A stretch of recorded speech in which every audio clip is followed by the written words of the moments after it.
Vision की 2 जुलाई की daily current affairs की मैगजीन है। तो चलिए हम आज की फर्स्ट न्यूज़ स्टार्ट करते हैं। प्रधानमंत्री formalisation of micro food processing enterprises completes the 2 years. तो गाइज ये एक सेंट्रल स्पॉन्सर्ड स्कीम है जो कि ministry of food processing industries के द्वारा लॉन्च की गई थी 2020 में आत्मनिर्भर भारत अभियान के अंडर, सो दैट हम क्या कर सके, जो हमारे माइक्रो एंटरप्राइजेज हैं उनको हम क्या कर सकें, एम्पावर कर सकें। ठीक है, तो गाइस आपको नाम से समझ में आ रहा है फूड प्रोसेसिंग। फूड प्रोसेसिंग का मतलब क्या होता है, जैसे आलू से चिप्स बनते हैं या फिर टमाटर से आपका सॉस बन रहा है, तो ये जब होता है फूड प्रोसेसिंग इंटरप्राइजेस होती हैं। ठीक है, तो ये काम करती हैं। माइक्रो मतलब जो कि छोटे लेवल पे हैं, ठीक है, या फिर अनऑर्गेनाइज्ड है, जहाँ पे जो लेबर या जो वर्कर्स हैं वो 10 से कम हैं। ठीक है, तो उनको हम एम्पावर कर रहे थे। ठीक है, तो इनके प्रोविजंस क्या थे। सबसे पहले हमें क्या करना है, जो एग्जिस्टिंग ऐसी इंटरप्राइजेज हैं उनको हमें फाइनेंशियली, टेक्निकल और बिजनेस सपोर्ट प्रोवाइड करना है, सो दैट वो खुद को अपग्रेड कर सके, टेक्नोलॉजी अच्छी ला सके। इसके अलावा हमने इनको क्या किया है, 5 साल के लिए आई थी ये 2020 से लेकर 2025 तक, जिसके अंदर 10,000 करोड़ का बजट दिया जा रहा है।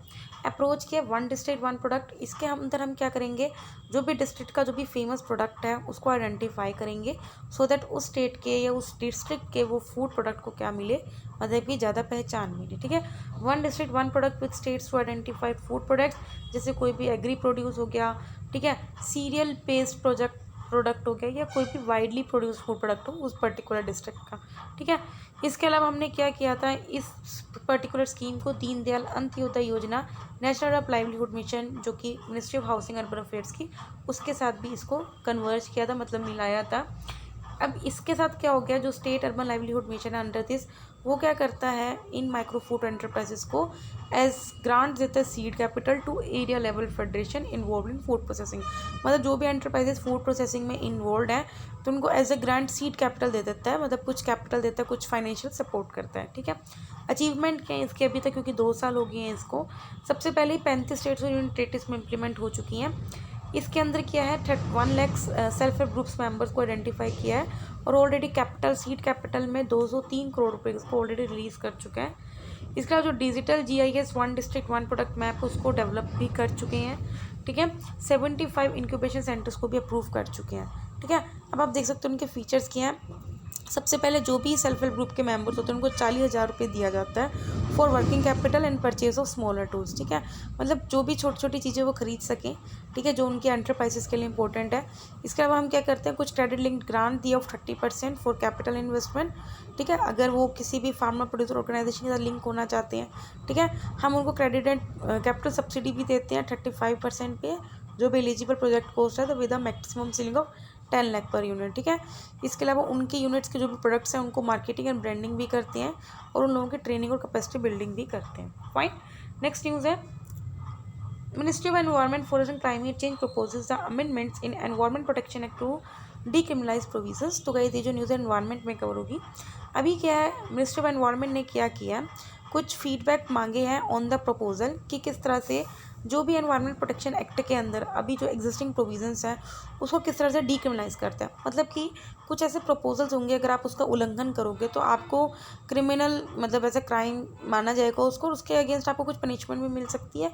ठीक है, तो या फिर कुछ जेल अगर है तो वो भी हो सकती है। ठीक है, तो उन्होंने बोला है कि इसको एक्ट को अमेंड करने की बात की जा रही है, सो दैट इसमें जो एग्जिस्टिंग प्रोविजन है उसको डीक्रिमिनलाइज करें। ठीक है, तो उसके फीडबैक मांगे हैं, तो चेंजेस किए हैं। तो इन्होंने बोला है कि सबसे पहले हमें क्या करना है, सबसे पहले जो इंडियन पीनल कोड 1860 के अंदर जो क्रिमिनल प्रोविजंस हैं, जिसके अंदर ये लिखा है कि अगर हम for serious violation while failure और कॉन्ट्रवेंशन और non compliance for smaller issues can be deal by penalties.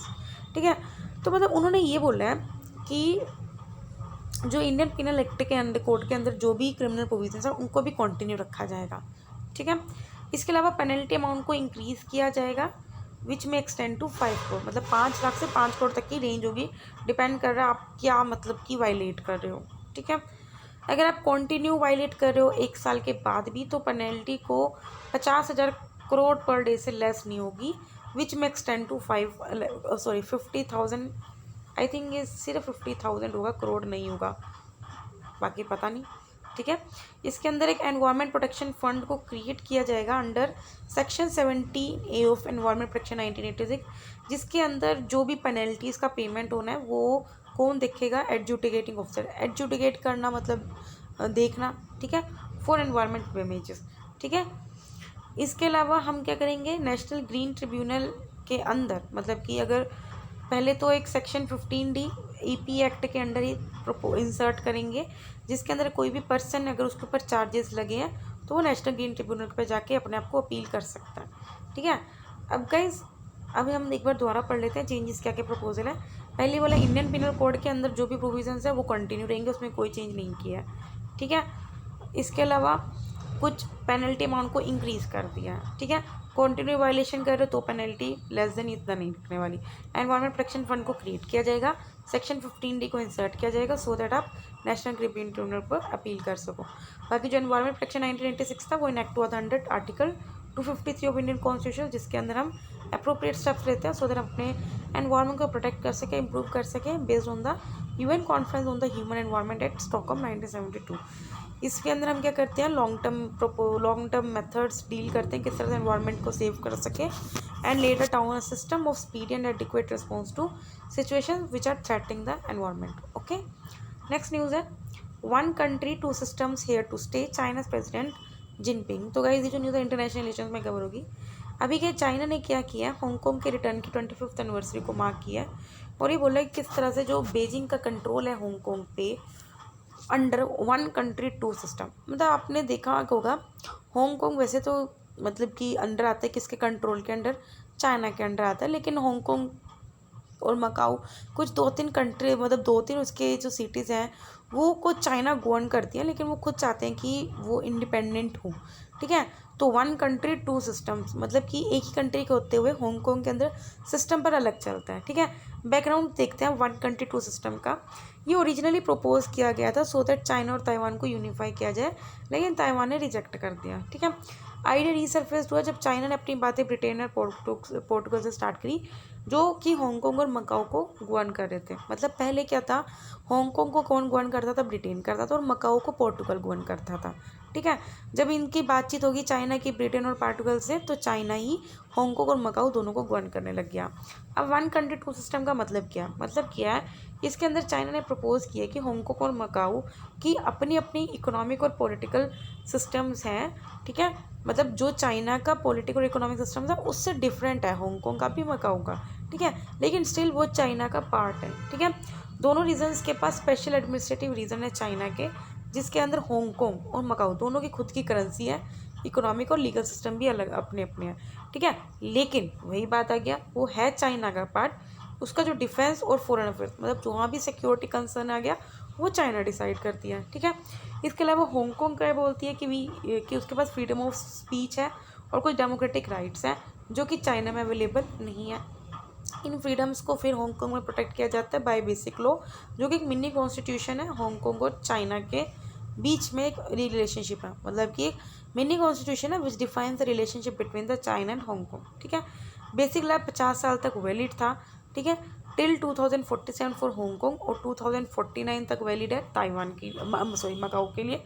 ठीक है, लेकिन इसके बाद क्या होगा वो अभी भी क्लियर नहीं है। अब हांगकांग और मकाई का पढ़ लेते हैं। ब्रिटिश ने कंट्रोल लिया था हांगकांग 1842 में आफ्टर द फर्स्ट ओपियम वार। 1898 में ब्रिटेन और चाइना ने कन्वेंशन साइन किया जिसमें अलाउड हो गया कि ब्रिटिश क्या कर सकते हैं, इन आइलैंड्स का कंट्रोल मतलब जो भी हांगकांग के आसपास का कंट्रोल है वो लीज पे दे दिया। मतलब कि लीज पे दिया हुआ है ब्रिटेन ने किसको, चाइना को, अगले 99 साल के लिए। ठीक है, तभी इसका जो टर्म है वो 2047 में ख़त्म हो जाएगा। ठीक है, मकाऊ को रूल किया गया पोर्टुगीज़ के द्वारा 1557 से। 1980s में चाइना ने फिर दोनों कंट्रीज के साथ टॉक करी कि दोनों टेरिटरीज को उनके साथ ट्रांसफ़र कर दो। हांगकांग ने क्या किया, चाइना का कंट्रोल रिटर्न टू चाइनीज़ को, फिर इसके बाद हांगकांग वापस चाइना के कंट्रोल में आ गया 1997 से, और मकाऊ ने भी सॉवरेनिटी अपनी ट्रांसफ़र कर दी 1999 में किसको, चाइना को। ठीक है, आई होप आपको हिस्ट्री समझ में आई होगी। नेक्स्ट न्यूज़ है UN Ocean Conference ends with the call for greater ambition and global commitment to address the dire state of the ocean। तो गाइस ये जो न्यूज़ एनवायरनमेंट में कवर होगी। अभी क्या ये जो सेकंड UN ओशन कॉन्फ्रेंस हुई है इसका एंड जो हुआ है या कंक्लूजन है वो लिस्बन डिक्लेरेशन से हुआ है, जो कि एक पॉलिटिकल डिक्लेरेशन है जिसका एंटाइटल्ड है our ocean our future call for action. ठीक है, को होस्ट किया गया वेरी इंपॉर्टेंट केन्या पोर्टुगल के द्वारा लिस्बन में। 2017 में पहली UN ओशन कॉन्फ्रेंस हुई थी जो कि न्यूयॉर्क में हुई थी UN हेडक्वार्टर पे, जिसको को होस्ट हो गई थी फिजी एंड स्वीडन के द्वारा। ठीक है, as a part of it 150 countries collectively agree करती हैं कि किस तरह से हम एक्शंस को अपने इनोवेटिव और बना सकते हैं, सो दैट ओशन से रिलेटेड जो भी इमरजेंसीज आ रही हैं उनको हम एड्रेस कर सकें और अपना सस्टेनेबल डेवलपमेंट गोल 14 को इम्प्लीमेंट कर सकें, that is the life below water. ठीक है, ये सब जो भी हम एक्शंस लेते हैं वो किसके लाइन पे होते हैं, it is in the line with the UN decade of ocean science for sustainable development. ठीक है, हाईलाइट्स क्या है, देखो सॉरी, की कमिटमेंट्स क्या है, मतलब कि यूएन ओशन कॉन्फ्रेंस की। सबसे पहले हमें क्या करना है, जो नेशनल मैरी टाइम जोन्स है उसके 30% को प्रोटेक्ट करना ही करना है या उससे ज़्यादा बाय 2030। इसका अपना प्लास्टिक पोल्यूशन घटाना है क्योंकि उससे हमारी मैराइन लाइफ बहुत ज़्यादा मतलब कि इफेक्ट होती है। इसका हमें कार्बन न्यूट्रल अचीव करना बाय 2040। हमें फंड्स एलोकेट करना रिसर्च पे, सो दैट हम क्लाइमेट को और ज़्यादा रिजीलियंट प्रोजेक्ट्स बना सकें, मॉनिटरिंग कर सकें एंड कंट्रोल कर सकें। ठीक है, हाईलाइट्स के सबसे पहले सबसे ज़्यादा इंपॉर्टेंस दी गई है कि किस तरह से हम पेरिस एग्रीमेंट को इम्प्लीमेंट कर सकते हैं एंड ग्लासगो क्लाइमेट पैक्ट को, सो दैट हम अपना हेल्थ, प्रोडक्टिविटी और ओशन की जो रेजिलियंस बना सकें। ठीक है, स्टेट्स इसमें कमिट वॉलंटरी, मतलब कि डिफरेंट डिफरेंट कंट्रीज़ हैं वो अपने अपने कमिटमेंट्स बनाएंगी, अपने अपने डिफरेंट डिफरेंट एक्शन प्लान्स बनाएंगी, सो दैट वो क्या कर सके 30% जो एटलीस्ट 30% ग्लोबल ओशंस को कंजर्व कर सके, प्रोटेक्ट कर सके within the marine protected areas और other effective area based conservation measures by 2030। इसके अलावा इंडिया ने बोला है कि वो India is already committed to coastal clean seas campaign, जिसके अंदर हम सिंगल यूज़ प्लास्टिक को बैन करें, आई थिंक वो जो कि 1 जुलाई से हो भी चुकी हैं। यूनेस्को ने भी इसमें एक state of the ocean report को लॉन्च किया गया था ड्यूरिंग दिस इवेंट। इसमें रिकमेंडेशन दिया था कि हमें किस तरह से ओशन साइंस पॉलिसी इंटरफेस को स्ट्रेंथन करना है। ठीक है, सस्टेनेबल ओशन प्लानिंग बनानी है, मैनेजमेंट करना है with in and beyond areas of the national jurisdiction. मतलब ये नहीं जो जिस कंट्री के जुरिस्डिक्शन में आता है सिर्फ उसको प्रोटेक्ट कर लो, कंजर्व कर लो, हमें और भी ओशन के एरिया को प्रोटेक्ट और कंजर्व करना है, because every one is using that part also. Okay, next news है financial services institution bureau replace the banks board bureau. तो कहते हैं जो न्यूज़ इकोनॉमी में कवर होगी। अभी क्या है, एक अपॉइंटमेंट कमेटी ऑफ कैबिनेट थी, उन्होंने अप्रूव किया है कि अभी हम क्या करेंगे, मतलब कि जो पहले बैंक बोर्ड ब्यूरो था, बैंक बोर्ड ब्यूरो क्या करता है, जैसे जो पब्लिक सेक्टर बैंक्स हैं उनके जो सबसे ऊपर जो बंदे होते हैं उनको अपॉइंट करता है। ठीक है, तो अभी उसको बॉडी को डाइल्यूट करके एक नया एस्टेब्लिश किया बॉडी, जिसका नाम है फाइनेंशियल सर्विसेज इंस्टीट्यूशन ब्यूरो। ठीक है, अभी के जो अपॉइंटमेंट कमेटी ऑफ कैबिनेट है, इसने डिपार्टमेंट ऑफ फाइनेंशियल सर्विसेज से पूछा है कि क्या नेसेसरी मॉडिफिकेशन लाना चाहिए हमें नेशनलाइज बैंक्स की मैनेजमेंट में। ठीक है, नेशनलाइज बैंक ऑलरेडी बता चुकी हूँ, जो कि गवर्नमेंट बैंक है, जैसे पीएनबी, एसबीआई हो गया, in the nationalize bank management miscellaneous scheme of 1970-80। और अभी इसने किससे पूछा है, डिपार्टमेंट ऑफ फाइनेंशियल सर्विसेज से। ठीक है, और जो भी अप्रूवल होगा, जो भी मॉडिफिकेशन होगा वो after the approval of finance minister होगा, और उसके बाद क्या किया जाएगा, गवर्नमेंट इसको नोटिफाई करेगी फॉर एस्टेब्लिशिंग एफएसआईबी। ठीक है, ये मूव है, this move followed are directive by the Delhi high court, मतलब दिल्ली हाई कोर्ट ने भी बोला था। ठीक है, जिन्होंने बोला था कि बैंक बोर्ड यूरियो जनरल मैनेजर्स को मतलब कैन नॉट सेलेक्ट, मतलब क्योंकि बैंक बोर्ड ब्यूरो तो यही काम करता है कि वो किसी नेशनलाइज बैंक के जनरल मैनेजर्स को इलेक्ट करता है या सिलेक्ट करता है, लेकिन दिल्ली हाई कोर्ट ने पहले ही बोला था कि बैंक बोर्ड ब्यूरो के पास ये पावर है नहीं और वो सिलेक्ट नहीं कर सकता। ठीक है, as it was not a competent body, मतलब वो इतनी कॉम्पिटेंट बॉडी नहीं है। ठीक है, इसलिए अभी इसको रिप्लेस करके ये न्यू बॉडी बनाई गई है। Subsequently at least half a dozen newly appointed directors of non life insurance had to vacate their position. ठीक है, जिसकी वजह से अभी जो नए अभी डायरेक्टर्स को अपॉइंट किया था बैंक बोर्ड ब्यूरो ने, उनको अपनी पोजीशंस खाली करनी पड़ेगी। अब जरा इसके बारे में पढ़ लेते हैं। बैंक बोर्ड ब्यूरो 2016 में एक ऑटोनॉमस रिकमेंडेटरी बॉडी बनी थी। ऑटोनॉमस मतलब जो अपने आप काम करते थे, इंडिपेंडेंट थी, रिकमेंडेशन देती थी। ठीक है, सेंटर ने करी थी, जब उसने सेंटर नोटिफाई किया था amendment to the nationalize bank management miscellaneous provision scheme में, जो एक लीगल फ्रेमवर्क प्रोवाइड करती थी to the composition and function of the bank board bureau. ठीक है, अब एफएसआईबी क्या करेगी, सिंगल एंटिटी होगी जो क्या क्या काम करेगी, होल टाइम डायरेक्टर्स को अपॉइंट भी करेगी। ठीक है, पब्लिक सेक्टर बैंक्स में नॉन एग्जीक्यूटिव चेयरमैन को भी अपॉइंट करेगी।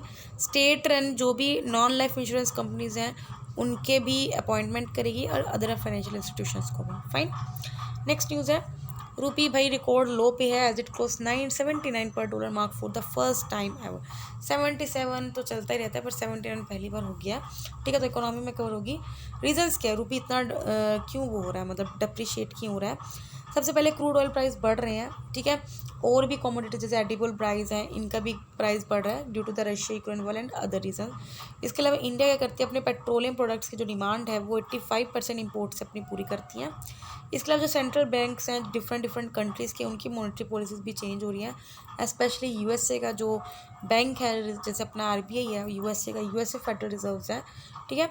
इसके अलावा सस्टेन्ड कैपिटल आउटफ्लोज हो रहा है, मतलब कि फॉरेन पोर्टफोलियो इन्वेस्टर्स, आपको पता है जो भी फॉरेन के लोग हैं, अब्रॉड के लोग हैं, अगर वो इंडिया की शेयर मार्केट में, इक्विटी मार्केट में इन्वेस्ट करते हैं, ठीक है, तो वो लोग भी वहाँ से विड्रॉ कर रहे हैं due to the high valuation, rising board yields in the USA और risk of recession in the USA.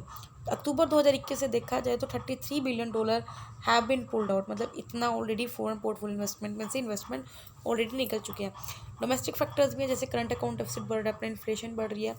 अगर रुपये इतना डेप्रिशिएट होता है इसका इम्पैक्ट क्या पड़ेगा? देखो, एक तो आपको पता होगा कि एक्सपोर्ट बढ़ता है, लेकिन हमारा फॉरेक्स रिजर्व डिक्लाइन होगा, ठीक है। मतलब वही बात है, 100 रुपये के बदले आपको कहाँ, आपको मतलब कि अगर आप अपना वो दे रहे थे, $1 मिल रहा था आपको पहले 77 व 79 रुपये में मिल रहा है, तो उसी तरह जो हमारा वहाँ पड़ा है तो वो भी डिक्लाइन होगा because of the RBI efforts to arrest rupee fall.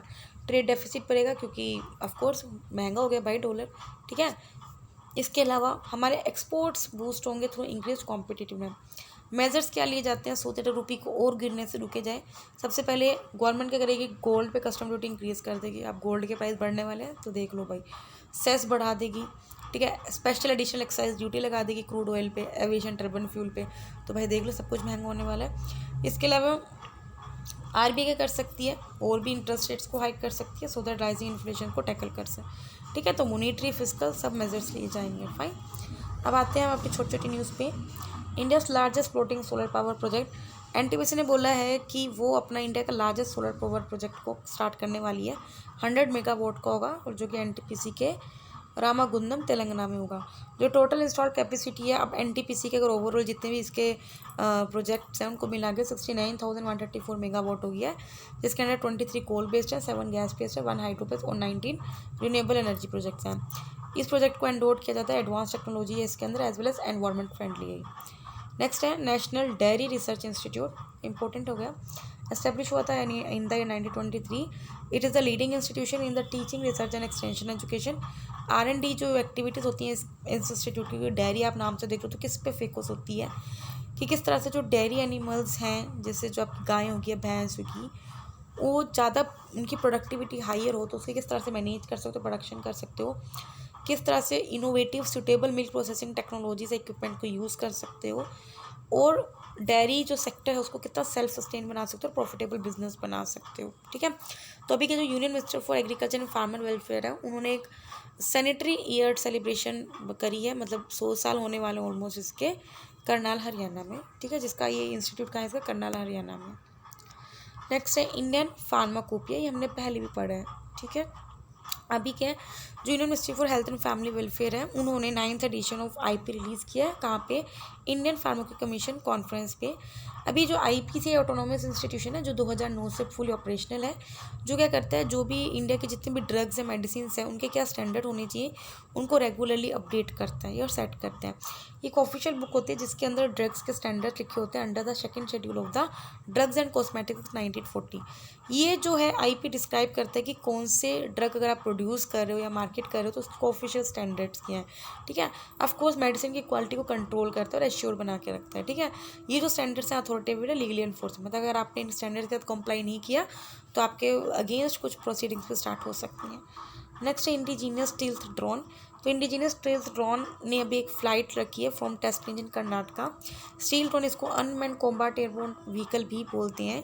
ये घातक आर्म्ड स्टील ड्रोन प्रोग्राम का ही अगला वर्जन है जिसको ओरा भी बोलते हैं, that is a autonomous unmanned research aircraft. ये सेल्फ डिफेंडिंग है, खुद को खुद से डिफेंड करता है, स्पीड अच्छी है, अनमैन्ड एयर व्हीकल है with a weapon firing capability.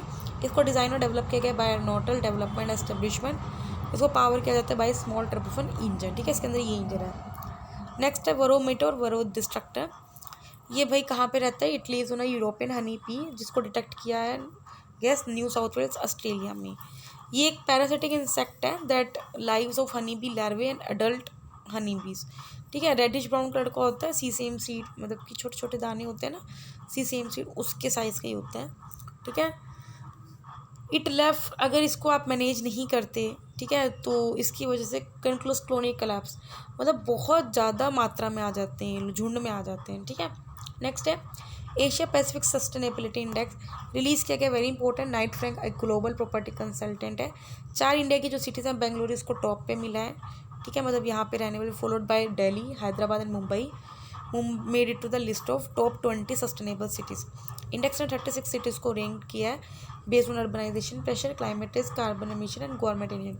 India 6th largest country Asia Pacific में। अगर हम green bonds in terms of total amount of green bonds, green bond एक तरह का, जिससे आप नॉर्मल बॉन्ड होते हैं, ग्रीन बॉन्ड नाम से समझ में आ रहा है क्लाइमेट और एनवायरनमेंट प्रोजेक्ट से रिलेटेड अगर आप कुछ भी इन्वेस्ट कर रहे हो तो उसमें आपको that is called as green bond, ठीक है, अगर आप कहीं भी मनी इन्वेस्ट कर रहे हो which is related to environment, ठीक है। नेक्स्ट है जगन्नाथपुरी रथ यात्रा, आजकल देख रहे होंगे। रथ यात्रा एक प्रोमिनेंट हिंदू फेस्टिवल है पूरी उड़ीसा में, जिसमें सेलिब्रेट किया जाता है लॉर्ड जगन्नाथ के रीबर्थ को।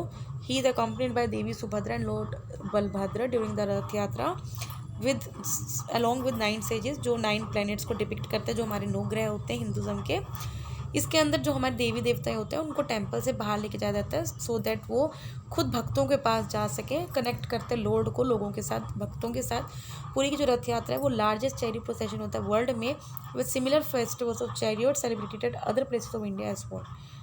सुरक्षा मंथन 2022 इसको ऑर्गेनाइज किया गया इंडियन आर्मी के साथ on aspects of border and coastal security, कहाँ पे, जोधपुर में, जिसको अटेंड किया गया है आर्मी के द्वारा, BSF that is a border security force and coast guard के द्वारा। लास्ट न्यूज़ है घना, प्लेसेस एंड न्यूज़ में घना कैपिटल जिसकी अकरा। घना ने अपने कुछ बातचीत स्टार्ट करी है with the international monetary fund, so that IMF उसको कुछ इकोनॉमिकली सपोर्ट करे।